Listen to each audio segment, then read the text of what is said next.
প্রিয় দর্শক, আসসালামু আলাইকুম। আপনারা দেখছেন সিল টিভির প্রতিদিনের সকালের অনুষ্ঠান সংবাদ শিরোনাম। সংবাদ শিরোনামে আমি আছি মাহবুবুল আলম মিলন, আর সংবাদ বিশ্লেষণে আছেন আজকে অধ্যাপক মোহাম্মদ আব্দুল লতিফ। লতিফ ভাই, আপনাকে স্বাগত। ধন্যবাদ মিলন ভাই। লতিফ ভাই লেখক, উদ্যোক্তা এবং তার পাশাপাশি প্রচুর বই অনুবাদ করে থাকেন। লতিফ ভাই ইদানিং এই অনুবাদক হিসেবে কিন্তু একটা যথেষ্ট পরিচিতি লাভ করেছেন। Thank you. আপনাকে স্বাগত জানাচ্ছি আবারও। প্রিয় দর্শক, অনুষ্ঠান বরাবরের ন্যায় আজকেও আমাদের মূল পৃষ্ঠপোষকতায় আছেন হচ্ছে আমাদের শেখ নুরুল ইসলাম, আর যার সৌজন্যে আজকে অনুষ্ঠানটি হচ্ছে পিআইন এগ্রো ফার্ম, গোয়াইনঘাটের একটি প্রতিষ্ঠান। এই প্রতিষ্ঠানটির প্রতিষ্ঠাতা রোটারিয়ান এম এ রহিম, সাংবাদিক রহিম। এখানে কৃষিজাত পণ্য উৎপাদন হয় এবং উৎপাদনের পাশাপাশি বেকার যুবকদের ট্রেনিং করানো হয়। তাদেরকে স্বাগত জানিয়ে আজকের অনুষ্ঠান এখানে শুরু করছি। পত্রিকা আমাদের স্টুডিওতে আসছে জাতীয় পত্রিকা প্রথম আলো, সিলেটের স্থানীয় দৈনিক দৈনিক কাজীর বাজার এবং সুরমামেল। তিনটি পত্রিকা নিয়ে আমি শিরোনাম পড়ব এবং গুরুত্বপূর্ণ খবরে বিশ্লেষণ করবে আজকের অতিথি অধ্যাপক আব্দুল লতিফ। হাতে নিচ্ছে পত্রিকা, প্রথমে প্রথম আলো। পড়ার আগে আজকের দিন তারিখটি জানিয়ে দিচ্ছি। আজ বৃহস্পতিবার 11 জুন 2026, 28 জ্যৈষ্ঠ 1433 বঙ্গাব্দ, 24 জিলহজ 1447 হিজরি। প্রথমে যে খবরটি পড়েছি, আপনারা জানেন যে নতুন সরকারের বাজেট, এই বাজেটের উপরে প্রথম খবর, এক নজরে সম্ভাব্য বাজেট অর্থ বছর 2026-27। কর ছাড় থাকবে, আওতা বাড়বে, বড় লক্ষ্য নিয়ে বড় বাজেট দিচ্ছে বিএনপি সরকার। বিদেশি বিনিয়োগ আনতে পারলে 1.5% প্রণোদনা প্রধানমন্ত্রী। সীমান্তে 68 স্থানে নিয়ম লঙ্ঘন, দিল্লির কাছে ঢাকার প্রতিবাদ। কর ছাড় থাকবে, আওতা বাড়বে, এর উপর আরেকটি অভিমত আছে। মূল্যস্ফীতি নিয়ন্ত্রণ, বিনিয়োগ গতি ফিরিয়ে আনতে হবে, মোস্তাফিজুর রহমান, সিপিডি নেতা।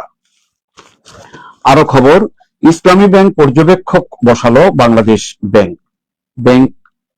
ব্যাংক খাতে কিছু খবরের তুলে ধরা হয়েছে এখানে।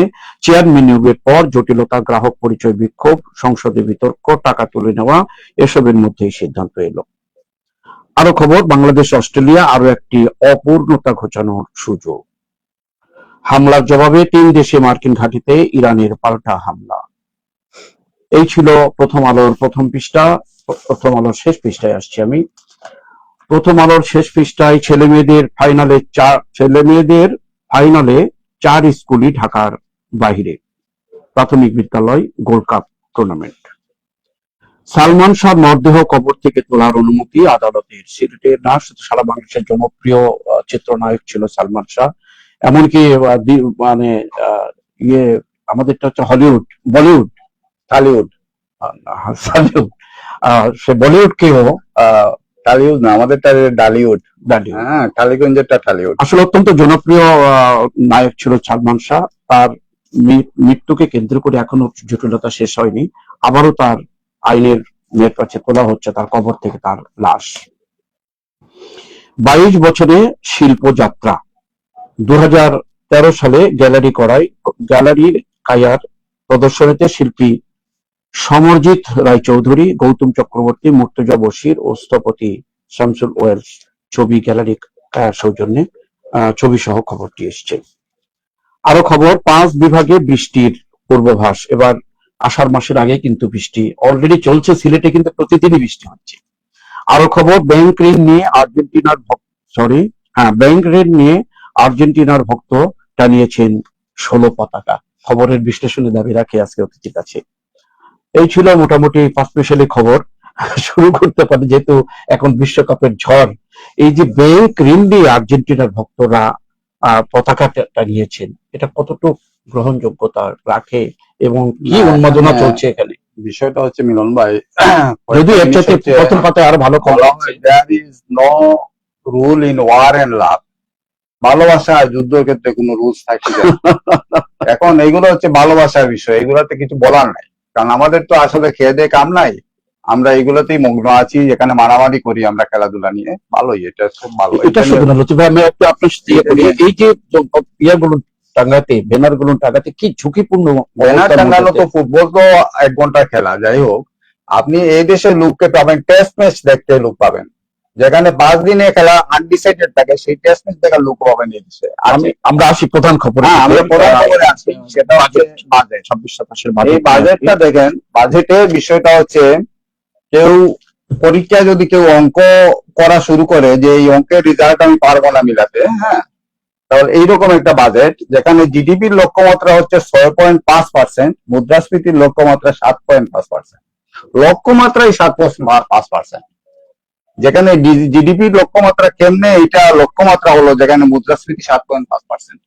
আপনি টাকাকে ডিভ্যালুয়েশন করে ফেললেন, হ্যাঁ, 100 টাকার খাম এখন করবে 107.5 টাকায়, আর জিডিপি বাড়বে, বেড়ে হবে 106.5।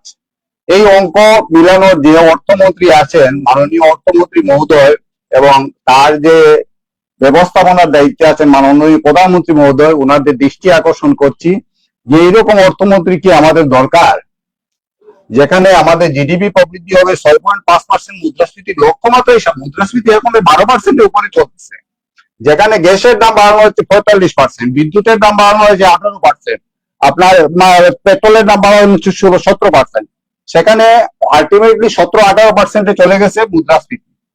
হ্যাঁ, এবং আরেকটা বিষয়, এখানে আগামী বছরে বলা হচ্ছে 7.5 নিয়ে আসবে। হ্যাঁ হ্যাঁ, 7.5 নিয়ে আসবে। তার মানে এইটা কি ধরনের বাজেট হলো, যে বাজেটের লক্ষ্যমাত্রাই ফেল করা, ঘাটতি দিয়ে শুরু। হ্যাঁ, যে বাজেটের লক্ষ্যমাত্রাই ফেল করা, সেই বাজেট কি কোন বাজেট হলো? এরপরে দেখেন ঘাটতি হয়েছে 2,43,000 কোটি টাকা, যার জিডিপি 3.60%। এইরকম বাজেট দেওয়ার, যে বাজেটের আর্থিক সহায়তা হয়তো নেওয়া যায় নাই, নিতে পারেন নাই, কিন্তু এরকম বাজেট দেওয়ার কোন অর্থ আছে? আপনি বলা হয় cut your foot according to your cloth, হ্যাঁ, আপনার অবস্থা অনুযায়ী আপনি বাজেট করবেন। বাজেট দিয়ে একটা খেয়াল করে দেখেন, বড় বাজেট নিয়ে বিএনপি সরকার বড় লক্ষ্যটা কি? এই লক্ষ্যটা কি? কোথায় কি লক্ষ্য? লক্ষ্যটা হচ্ছে আপনার ফেল করার লক্ষ্য, এই মানুষকে ভোগান্তির মধ্যে, 18 কোটি মানুষকে ভোগান্তির মধ্যে ফেলার লক্ষ্য। আপনি শূন্য পদে 5 লাখ লোক নিয়োগ দিবেন, আপনি 50% বেতন বাড়াবেন, এই কত 5 লাখ লোক কি দেশে, না 20 কোটি মানুষ দেশে? এই 20 কোটি মানুষ কি করবে? হ্যাঁ, এই যে মুদ্রাস্ফীতি এখন যে হচ্ছে, মুদ্রাস্ফীতির এই টাকাটা, মানুষের ইনকাম কি বাড়ছে? এই টাকাটা কোত্থেকে আসবে? হ্যাঁ, মাননীয় তথ্যমন্ত্রী বলেছেন একটা কথা, যে এই মুদ্রাস্ফীতি নাকি মধ্যবিত্ত নিম্নবিত্তে কোনো ক্ষতি করবে না। আমি বুঝি না, এই মুদ্রাস্ফীতির মধ্যে কি এই লাগানো, যে জিজ্ঞেস করবে যে আপনি মধ্যবিত্ত না নিম্নবিত্ত, বা এরকম বলবে আসসালামু আলাইকুম ভাই, আপনি কি মধ্যবিত্ত, নিম্নবিত্ত না উচ্চবিত্ত, এরকম জিজ্ঞেস করে চার্জ করবে? এইরকম আজগুবি দেশের মধ্যে আমরা কেমনি থাকবো, যেখানে যারা ম্যানেজার আছেন, আমাদের মূল ম্যানেজার, তারা যদি হিসাব নিকাশ করে না আগান, তাহলে দেশটাকে কোথায় নিয়ে যাবেন আপনারা? এই যে জুলাই বিপ্লব হলো, এত লোকগুলা লোক স্থান দিল, এতগুলা লোকের অঙ্গহানি হলো, হ্যাঁ, এই যে মানুষের প্রত্যাশা, মায়েরা তাদের বাচ্চাকে ঠেলে দিল মানে অস্ত্রের মুখে, এই যে প্রত্যাশা, এই প্রত্যাশাটা আপনারা মিলাচ্ছেন কোথায়? এই যে বাজেট দিলেন, এইগুলো তো আসলে দেখলেও পারে, গত বছরের বাজেটকে রেকটিফাই করে একটা বাজেট দেওয়া দেখলেও পারে, এখানে ক্রিয়েটিভিটি কোথায়? এই বাজেটের মধ্যে কোথায় ক্রিয়েটিভিটি আপনাদের? আন্দোলনের নেতারা কিন্তু আঙ্গুল ফুলে কলা গাছ, এটাও কিন্তু আলোচনার বিষয়। হ্যাঁ, মাননীয় প্রধানমন্ত্রী বলেছেন বিদেশি বিনিয়োগ আনতে পারলে 1.5% প্রণোদনা। আমি বিদেশি বিনিয়োগ কেমনে আসবে?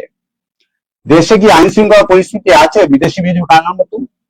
আমাদের দেশে বিনিয়োগ যে আসবে, এখানে যে বিদ্যুতের মানে সাপোর্ট, যেটা বিদ্যুৎ গ্যাস, হ্যাঁ, এখানে কে বিনিয়োগ করতে আসবে? আর টাকাটা কি এমনিতে গাছ থেকে আসছে যে 1.5% প্রণোদনা পাওয়ার জন্য আরেকজনকে নিয়ে আসবে, এবং যে বিনিয়োগ করবে সে কি গাধা, যে এখানে বিনিয়োগ করে মানে সে বিদ্যুতের জন্য কাজ করতে পারবে না, দেশের জন্য কাজ করতে পারবে না, আইন শৃঙ্খলা পরিস্থিতির জন্য সে ঘর থেকে বের হতে পারবে না? সবগুলো নেগেটিভ। হ্যাঁ, সবগুলা নেগেটিভ অবস্থায় মাননীয় প্রধানমন্ত্রী এইগুলা হবে না কখনো। সুতরাং আগে আইন শৃঙ্খলা পরিস্থিতি ঠিক করেন, একজন যোগ্য স্বরাষ্ট্রমন্ত্রী দেন, একজন যোগ্য অর্থমন্ত্রী দেন, যারা দেশটাকে টেনে নিয়ে যেতে পারবে, হ্যাঁ, তখনই আসবে এগুলা চেঞ্জ। আপনার কথাটা একটা নিচের খবরই আছে, মুস্তাফিজুর রহমান বলছে মূল্যস্ফীতি নিয়ন্ত্রণ বিনিয়োগে হচ্ছে গতি ফিরে আনতে হবে। এটা তো মূল্যস্ফীতি নিয়ন্ত্রণ করলে তো কমন কথা, কিন্তু মূল্যস্ফীতির লক্ষ্যমাত্রাই 7.5%। কিন্তু এগুলো তো একবারই কমন কথা, এগুলো আহামরি কোনো কথা না, যে কেউ বলতে পারবে, যে কেউ একবারে অক্ষর জ্ঞান যারা আছে সেই বলতে পারবে যে কি ঘটনা ঘটলো। আচ্ছা, বড় বাজেট দিচ্ছে বিএনপি সরকার, এই বড় বাজেট এই প্রথম সরকারের প্রথম এই বছর প্রথম বাজেট, বড় বাজেট হতে পারে, আপনি বাড়তি বাজেটে হতে পারে, সবই ঠিক আছে, কিন্তু বিষয়টা হচ্ছে একটা লক্ষ্য তো থাকতে হবে। আমার একটা বড় লক্ষ্য থাকতে হবে, তো আমি কোন জায়গায় যাব? আমি তো একটা ইচ্ছা মতো একটা বাজেট করলাম, যেখানে যেভাবে আছে যেই লাভ সেই কত থাকবে, হ্যাঁ, যেখানে যে সিস্টেমে আমরা যাচ্ছি সেই সিস্টেমই থাকবে, তাহলে লাভটা কি হলো? যদি আমাদের লক্ষ্য থাকে অটুট সিস্টেমটা যদি হবে ঠিক আর না কি। হয়, সিস্টেমটা যদি ঠিক না হয়, যে সিস্টেমে আমাদের প্রোডাক্টিভিটি আসবে, মানুষ প্রোডাক্টিভ হবে, আপনি 5 লাখ লোক নিয়োগ করবেন, 50% বেতন বাড়িয়ে দিবেন, এদের প্রোডাক্টিভিটি কি? এরা জিডিপি কি দিচ্ছে? জিডিপিতে যারা দিচ্ছে, যে ব্যবসায়ীরা দিচ্ছে, যে হকাররা দিচ্ছে, যে সার্ভিসম্যানরা দিচ্ছে, যে জুতা সেলাই করার লোক দিচ্ছে, তার অবস্থাটা কি? তাকে 7টার সময় আপনি বলছেন যে করে চলে যাও, ব্যবসা বাণিজ্য করার দরকার নাই। তো আরেকটি কথা, এর মধ্যে ইসলামী ব্যাংক নিয়ে কয়েকদিন থেকে পত্র পত্রিকায় এবং কি মানববন্ধন ইত্যাদি হচ্ছে, এর মধ্যে বাংলাদেশ ব্যাংক একটা নতুন করে আরেকটি ইয়ে করেছে, ইসলামী ব্যাংকে পর্যবেক্ষক বসালো বাংলাদেশ ব্যাংক। ইসলাম ব্যাংক নিয়ে তো আসলে যে কথাবার্তা হয়েছে, আমি সরকারি দলের সেলিম ভুইয়ারও কথাও শুনেছি, হ্যাঁ, ওনারা সবাই একমত যে ইসলাম ব্যাংকের চেয়ারম্যান নিয়োগটাই জটিলতার কারণ। এখানে আর পর্যবেক্ষকের দরকারটা কি? এটা হচ্ছে আসলে পাশ কাটানো ছাড়া কিছু নাই। যেখানে একজন লোক, ওনার নিজেরই একটা মূল্যবোধ থাকা দরকার, ভাই আমাকে নিয়ে সমস্যা হচ্ছে আমি কুইট করি। আমাদের হ্যাঁ। দেশে এই সংস্কৃতিটা নাই। এই সামান্য একটা মূল্যবোধ যে লোকটা নাই, তাকে তো আপনার চেয়ারম্যান রাখার কোনো দরকার নাই। এটা আর পর্যবেক্ষক রাখার দরকারটা কি? এটা কি বুঝার কোনো ইয়ে আছে, ঘাটতি আছে? সংসদে এগুলা নিয়ে প্রচুর আলোচনা হয়েছে, মাননীয় বিরোধী দলীয় নেতা সুন্দরভাবে উপস্থাপন করেছেন, কিন্তু আলটিমেটলি কি রেজাল্ট হচ্ছে? রেজাল্ট তো হচ্ছে না কিছু। আমরা শেষ পৃষ্ঠা দুই একটা খবর পড়ে আমরা অন্য স্থানীয় পত্রিকার দিকে যাব। এটা তো আলাপ করেছি আমরা, ছেলে মেয়েদের খেলাধুলার খবর। এটা সালমান শাহকে নিয়ে একটা, যেহেতু সিলেটের আমাদের বাংলাদেশের হলেও সিলেটের একজন গর্ব না, ছিল। এটা অনুভূতি, এগুলো আমরা বলতে পারবো না কিছু। তারপরেও আমাদের তো বিশাল লস, আমাদের সালমান শাহ কেন, আমাদের হাদির হত্যাকাণ্ড, আমাদের বঙ্গবন্ধু হত্যাকাণ্ড, আমাদের জিয়াউর রহমান হত্যাকাণ্ড, আমাদের নেতাগুলাকে হত্যাকাণ্ড করা, আমাদের ক্রিয়েটিভ পার্সনকে হত্যা করা, এগুলা তো আসলে ওগুলোর কিন্তু অনেক রহস্য বের অনেক হয়েছে, রহস্য আছে, কিন্তু এখানেও রহস্য আছে, সেজন্য এগুলা আমাদের চিন্তার বিষয়।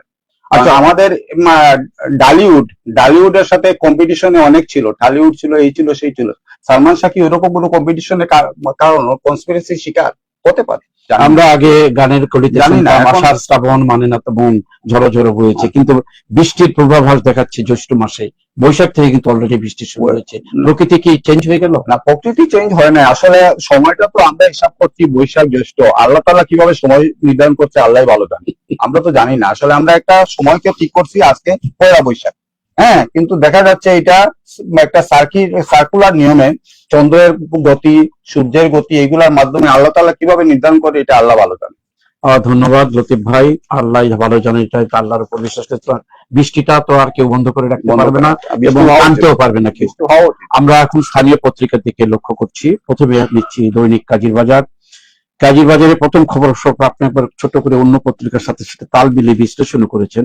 শূন্য পদে সরকার 5 লাখ কর্মচারী নিয়োগ দেবে, 50% বেতন বাড়ছে সরকারি চাকরিজীবীদের, সাইবার সুরক্ষা আইনে পরিবর্তন আসছে, সিলেটে বাড়ছে ডেঙ্গু, হাম, রুবেলা রোগী, মাধবপুরে ট্রাক ও অটোরিকশার সংঘর্ষে নিহত 2, আবারও সড়ক দুর্ঘটনার খবর, ওসমানী হাসপাতালে ডেঙ্গু কর্নার চালু, এটা একটা ভালো দিক। আরো খবর, আম্বরখানা বিমানবন্দরে প্রধান সড়কের বেহাল দশা, ভাঙ্গা ফুটপাত ও ড্রেনে ঝুঁকিতে পথচারীরা। খবরটি কাজীর বাজার ডেস্ক থেকে শাহান আহমেদ চৌধুরী করেছেন। অত্যন্ত জনগুরুত্বপূর্ণ একটি খবর এটা। এই সারাটা রাস্তায় একদিকে ফুটপাত দখল, অন্যদিকে ড্রেনেজ ব্যবস্থা অচল, ওই ফুটপাতে ড্রেনের উপরে স্ল্যাব কিন্তু ভাঙ্গা। এই নিয়ে যে করা হচ্ছে, আমাদের জেলা সিটি প্রশাসক যিনি, উনি সিলেটকে সুন্দর করার চেষ্টা করতেন, কিন্তু এটা দীর্ঘদিন থেকে কিন্তু বেহাল অবস্থা আছে। আমরা কাজীর বাজার পত্রিকা এবং এই পত্রিকার সাংবাদিক শাহান আহমদ চৌধুরীকে আমরা স্বাগত জানাচ্ছি। আমরা এগুলো জিনিস তুলে ধরলে খুব তাড়াতাড়ি এগুলো একটা কাজ হবে বলে আমি এই বিশ্লেষণটা আমি করে নিলাম একসাথে। ধন্যবাদ। গ্রাহক বলছি, দর্শক, ডেঙ্গু ও চিকনাগুল প্রতিরোধে আগাম প্রস্তুতি নিতে হবে, ওয়ার্ড সচিবের সঙ্গে মত বিনিময় সভায় সিসি প্রশাসক। হবিগঞ্জে সেই মাহাদি আশ্রয় নিলেন থানায়। আরো খবর, জেনেভায় আইএলওর মহাপরিচালকের সঙ্গে মন্ত্রী আরিফুল হক চৌধুরীর বৈঠক। এই ছিল কাজীর বাজারের প্রথম পৃষ্ঠা। শেষ পৃষ্ঠায় কাজীর বাজার। দৈনিক কাজীর বাজারের শেষ পৃষ্ঠায় আরো খবর আছে। সিলেট সহ 61 জেলা পরিষদ উন্নয়নে 177 কোটি 79 লাখ টাকা বরাদ্দ। হাম উপসর্গে 8 জনের মৃত্যু। ওসমানী মেডিকেল কলেজ পরিদর্শনে সিসি প্রশাসক। পরিচ্ছন্ন আধুনিক ক্যাম্পাস গঠনে প্রয়োজন সমন্বিত উদ্যোগ। প্রাথমিকে যুক্ত হচ্ছে সঙ্গীত, নৃত্য, কলা সহ 4 বিষয়। নতুন 4টা বিষয় সংযোগ হচ্ছে প্রাথমিকে। জিয়াউর রহমানকে বাংলাদেশের ইতিহাস থেকে মুছে ফেলা সম্ভব না, সাবি উপাচার্য। জনতাপুরে নৌকা ও মেশিন জব্দ। সীমান্তে 66,000 লাখ টাকার পণ্য জব্দ। নগরীতে 32 ঘন্টায় গ্রেপ্তার 119। সবুজ বিপ্লবের মাধ্যমে দেশকে অর্থনৈতিকভাবে এগিয়ে নিতে হবে, সিলেট কৃষি বিশ্ববিদ্যালয় ভিসি। পাঁচমিশালি খবর নিয়ে কাজীর বাজার। কাজীর বাজারের এই খবরটি প্রথমেই আপনাকে বলেছিলেন, সংবাদটা আমরা আলোচনা করেছি। তারপর আমি যেটা বলবো সেটা হচ্ছে, দেখেন, শূন্য পদে সরকার নিয়োগ দেবে, সরকারি কর্মচারীদের বেতন বাড়বে, আসলে সরকারটা কি রামকৃষ্ণ মিশন? হ্যাঁ, এটা চিন্তা করার বিষয়। আমরা প্রত্যেকটা মানুষকে যদি প্রোডাক্টিভ না করতে পারি, প্রত্যেকটা মানুষ যদি 2 টাকা খরচ করে 3 টাকা প্রোডাকশন না দিতে পারে, তাহলে আমাদের এই বিনিয়োগ করা এই বিশ্বে টিকা যাবে না।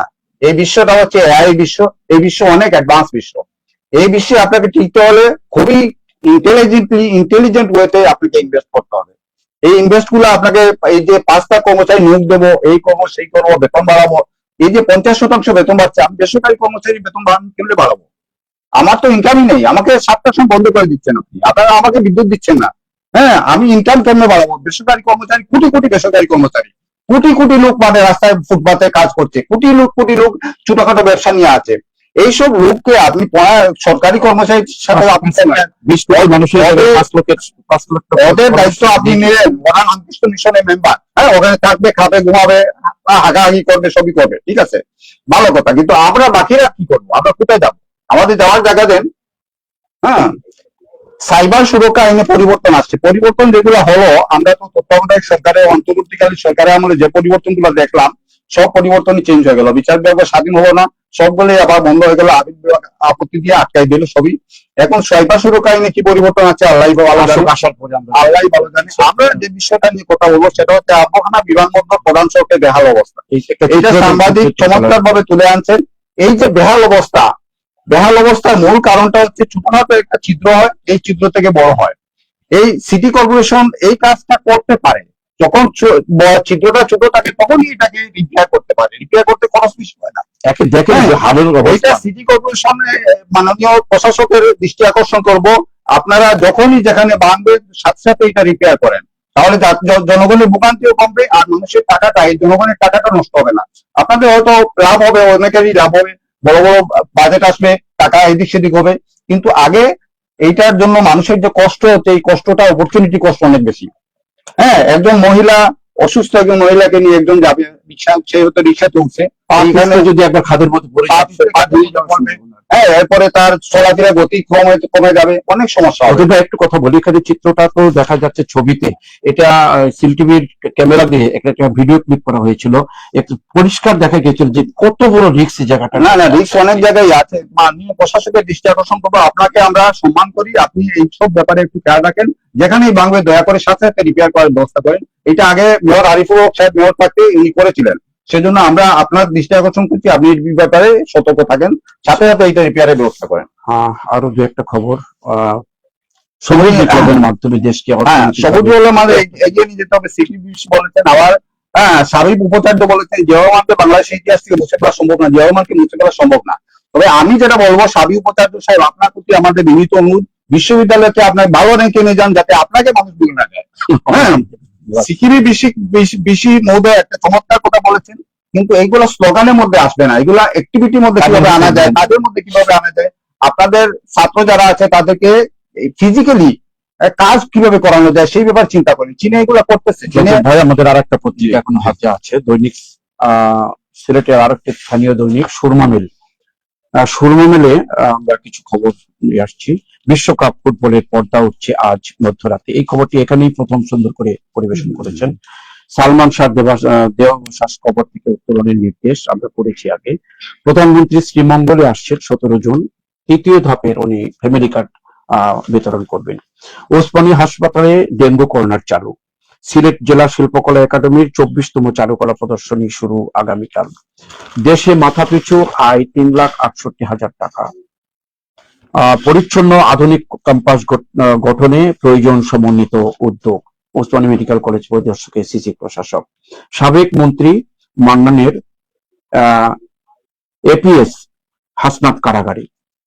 গণতন্ত্র, মানবাধিকার, শ্রম অধিকারের প্রতি বাংলাদেশ সরকারের অঙ্গীকার পুনর্ব্যক্ত। এই ছিল আরো ইসলাম ব্যাংকের আরো একটি খবর আছে। ইসলাম ব্যাংকে পর্যবেক্ষক নিয়োগ দিল কেন্দ্রীয় ব্যাংক। এটা জাতীয় পত্রিকা আমরা পড়েছি, বিশ্লেষণও করেছেন আপনি।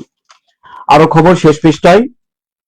কুলাউড়ার আবু সাইদ যুব দলের কেন্দ্রীয় সহসভাপতি মনোনীত। বাজেট নিয়ে কোনো ধারণা নেই 17 চা বাগানের শ্রমিকদের। আসলে এই লোকগুলো কখনো বাজেট নিয়ে কোনো চিন্তাও করতে পারে না, কোনো ধারণা নাই। মুফতি ফজলুল করিম চরমনের সিলেট আসছেন আজ। আব্দুস সত্তারের বিরুদ্ধে অনাস্থা, মহানগর ইউপি চেয়ারম্যানের দায়িত্ব পেলেন হাবিবুর রহমান। হাবিবুর নীরব ঘাতক ফ্যাটি লিভার সচেতনতায় প্রতিরোধের হাতিয়ার। গ্লোবাল ফ্যাটি লিভার দিবস 2026 উপলক্ষে গোলটেবিলে বৈঠক। হবিগঞ্জের বৈষম্য বিরোধী ছাত্রনেতা মাহাদি এবার আশ্রয় নিলেন থানায়। জন্তাপুরে যুবক নিখোঁজ। চুনারুঘাটে সীমান্তে পুশিন প্রতিরোধে সতর্ক অবস্থায় 55 বিজেপি। বিশ্বনাথের যুবককে লিবিয়ায় জিম্মি করে মুক্তিপণ আদায়। হবিগঞ্জে ট্রাক অটোরিকশার সংঘর্ষে নিহত 2। এই সব খবরের মধ্যে দিয়েই নিহত আহত বেশি এবং মুক্তিপণ আদায় সব মিলিয়েই কিন্তু একটা নেতিবাচক খবরগুলো বেশি আছে। এই প্রথম খবরটা যেটা আছে বিশ্ব ফুটবলের ফুটবলে পর্দা উন্মোচিত হচ্ছে, এটা বিশাল একটা নিউজ, বিশাল একটা ঘটনা, সারা বিশ্বের একটা চমৎকার ঘটনা। কিন্তু আমি যেটা ভয় পাই সেটা হচ্ছে আমাদের দেশের এই রাত খেলা হবে রাতে, এবং আমাদের দেশের কর্মচারীরা অফিসাররা দেখা যাবে সারাদিন জিমাচ্ছে বসে। যে সময়টা, এই সময়টা অর্ধেক সময় চলে যাবে জিমিয়ে। হ্যাঁ, আমার ভয় হয় যখন বিশ্বকাপ শুরু হয় তখন 1 মাসের জন্য ছুটি হয়ে গেল কিনা বাংলাদেশ, এটাই ভয় হয় আমাদের। বাংলাদেশ একটু এমন একটা দেশ, এমন দেশটি কোথাও খুঁজে পাবেন না। তো আপনি এই দেশে আপনার টেস্ট ম্যাচ দেখে মানুষ, এবং টেস্ট ম্যাচ দেখে এসে সারাদিন জিমায়। আপনি বেসরকারি অফিসে হোক, ব্যবসা বাণিজ্য প্রতিষ্ঠানে হোক, সরকারি অফিসে হোক, সব জায়গায় মানুষ যেন হারামের সাথে একটা আঘাত করে ফেলছে। আপনার সময়টা এই দেশের মানুষ টাকা দিয়ে আপনাকে কিনেছে, আপনার সময়ের জন্য আপনাকে বেতন দিচ্ছে, আপনার 50% বেতন বাড়তেছে, আপনার এই বাড়তেছে সেই বাড়তেছে। আপনার সার্ভিসটা দেওয়া অবশ্যই দরকার। আপনার এখানে খেলা দেখিয়ে দিনে জীবানোর দরকার নাই। দয়া করে এই জিনিসগুলো ব্যালেন্স করে চলবেন, এটাই আমরা আশা করি। মন্ত্রী আরিফ চৌধুরী জেনেভায় গিয়ে যে গণতন্ত্র, মানবাধিকার, শ্রম অধিকারের প্রতি বাংলাদেশের সরকারের অঙ্গীকার পুনর্ব্যক্ত করলেন। হ্যাঁ, এই ব্যাপারে কি বলছেন? ঠিক আছে, এটা বিষয়টা হচ্ছে শ্রম অধিকারের যে ইন্টারন্যাশনাল স্ট্যান্ডার্ড, এগুলো বাংলাদেশে মেনটেন করা হয় না, এবং এটা আলটিমেটলি সময়ের চক্রে এটা অটোমেটিক্যালি মেনটেন হয়। কারণ হচ্ছে প্রত্যেকটা দেশে যখন শ্রমিক বেশি থাকে, কাজ কম থাকে, তখন শ্রমিকরা এক্সপ্লয়েট হয়। আবার যখন দেখা যায় ইন্ডাস্ট্রি বেড়েছে, শ্রমিক যখন কাজ করবে তখন ইন্ডাস্ট্রি বাড়বে, তখন বিদেশি বিনিয়োগ আসবে। যে মাননীয় প্রধানমন্ত্রী বলেছেন 1.5% প্রণোদনা বিদেশি বিনিয়োগের জন্য। বিদেশি বিনিয়োগ আসবে যদি শ্রমিকরা কাজ করে। যেমন চীনে 76-এ দেং জিয়াংপিং বাইরে গিয়ে বলছেন আমার শ্রমিক আছে, কাজ করবে, তোমরা এসে এখানে কাজ করো। এবং বিদেশিরা আসছে। আজকে ভিয়েতনামে দেখা যায়, আমি ভিয়েতনামে গিয়েছি মিলন ভাই, ভিয়েতনামে দেখা যায় প্রচুর বিদেশি ইনভেস্টর। কেন? ওই দেশে রাজনৈতিক কোনো সমস্যা নাই, চীনের রাজনৈতিক কোনো সমস্যা নাই, ইনভেস্টমেন্টের কোনো ঘাটতি হয় না। কারণ যারা ইনভেস্ট করে তারা দেখে আইন শৃঙ্খলা পরিস্থিতি ভালো, রাজনৈতিক সমস্যা নাই, এই দেশে ইনভেস্ট করার জায়গা। আমাদের এই সমস্যাগুলো আগে দূর করতে হবে। আমরা আমরা আরেকটা বিষয় নিয়ে কথা বলতে যাচ্ছিলাম, বাজেট নিয়ে কোনো ধারণা নাই, 17 চা বাগান শ্রমিকের, এইটা একটা ঠিক আছে। এই বিষয়টা হচ্ছে আমাদের কারো কি ধারণা আছে? হ্যাঁ, আমাদের যারা বাজেট প্রণয়ন করছেন তাদের কি বাজেট নিয়ে ধারণা আছে? আমার তো প্রশ্ন এই জায়গায়। সাধারণ মানুষ, এই শ্রেণীটা টোটাল এটার ভিতরে নাই। হ্যাঁ, তাদের তো দরকারই নাই। আমার কি দরকার আছে বাজেটের? আমার তো কোনো দরকার নাই, কারণ বাজেটে যেটা দেওয়া হয় সেটা বাস্তবে থাকে না, সেটা টিকে না, সেটা বাস্তবে। অনেক অনেক ধন্যবাদ। বাজেট নিয়ে একটা সবসময় আরেকটা নিউজ হলো ফ্যাটি লিভার নিয়ে। ফ্যাটি লিভার নিয়ে আমি যেটা বলবো সেটা হচ্ছে মাননীয় ডাক্তার সাহেব যারা আছেন সচেতনতা তৈরি করার জন্য তারা পেশেন্টদের একটু সময় দেন, দয়া করে একটু সময় দেন। অনেক অনেক ধন্যবাদ। ফ্যাটি লিভার এমন একটি রোগ, একবার হয়ে গেলে মানুষ বাঁচানো কঠিন হয়ে দাঁড়ায় আর কি। অনেক ব্যয়বহুল চিকিৎসা এটা। সুন্দর একটি নির্দেশনা আপনার কাছ থেকে আসছে, পরামর্শ। প্রিয় দর্শক, বাজেট নিয়ে আজকের পত্রিকায় প্রথমেই খবর। বাজেট কি হবে আগামীতে, এই বাজেটের পর আমরা একটা অনুভব করব। আমরা তবুও আশা করব যে একটা যে বাজেটটা আসছে সেটা যেন প্রতিফলন হয়, মানুষ যেন একটা স্বস্তির নিঃশ্বাস পায়। আর এই যে চা শ্রমিকদের কথা বলা হয়েছে, এই শ্রেণীটা এমন কিছু আশা করে না। তারা এই বাজেটের পর কি কোন জিনিসটার দামটা কমলো সেই আশা করতে থাকে, তারা যেন কোনো একটা স্বস্তির নিঃশ্বাস পায়, এই প্রত্যাশা রেখে আজকে পত্রিকা পড়া এবং বিশ্লেষণ এখানে অনুষ্ঠানটা শেষ করছি। আবারও শেষে আমরা পিআইন এগ্রো ফার্মকে আজকে আমাদের সাথে সৌজন্য স্পন্সর করার জন্য তাদেরকে কৃতজ্ঞতা জানিয়ে এখানে শেষ করছি। আল্লাহ হাফেজ।